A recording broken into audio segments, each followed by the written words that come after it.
শোবিজের চাকচিক্য ছেড়ে ধর্মের ছায়াতলে ফেরাটা তারকাদের ক্ষেত্রে নতুন কিছু না। এখন পর্যন্ত দেশ বিদেশের বহু তারকারা এমন নজির ঘটিয়েছেন। বাংলাদেশের শোবিজ অঙ্গনেও রয়েছেন এমন অনেকেই। এবার আলোচিত হাউন আঙ্কেল খ্যাত শিশু শিল্পী সিমরিন লুবাবার দেখা মিলল এমনই বদলে যাওয়া এক রূপে। অনেকদিন ধরেই নানা আলোচিত কাণ্ডে সংবাদের শিরোনাম হয় লুবাবা, নেটিজেনদের কাছে পরিণত হয় হাসির খোরাকে।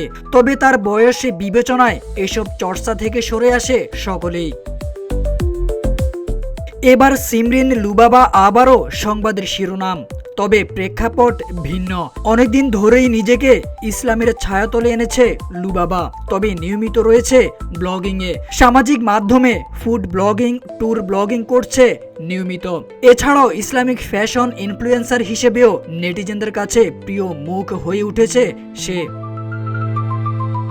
তাকে নিয়ে এখন অনেকেই প্রশংসায় মেতেছেন। ফলে বিভিন্ন সাক্ষাৎকারে এই পরিবর্তন নিয়ে মুখোমুখিও হচ্ছে লুবাবা। সম্প্রতি এক সাক্ষাৎকারে অনুরাগীদের ইসলামের ছায়াতলে আসা এই শিশু শিল্পী শোনালো পরকালের কথা। এ সময় লুবাবা সর্বদা ইসলামের পথকে অনুসরণ করার আহ্বান জানান। তাকে বলতে শোনা যায়, আশেপাশের মডার্নদের মতো ফলো করতে গেলে আমাদের আসল লক্ষ্য পরকালকে আমরা ভুলে যাই।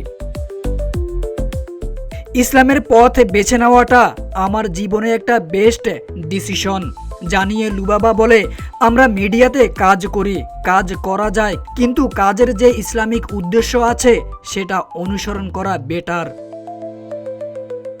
তারেক আজিজ খান, রূপালী বাংলাদেশ।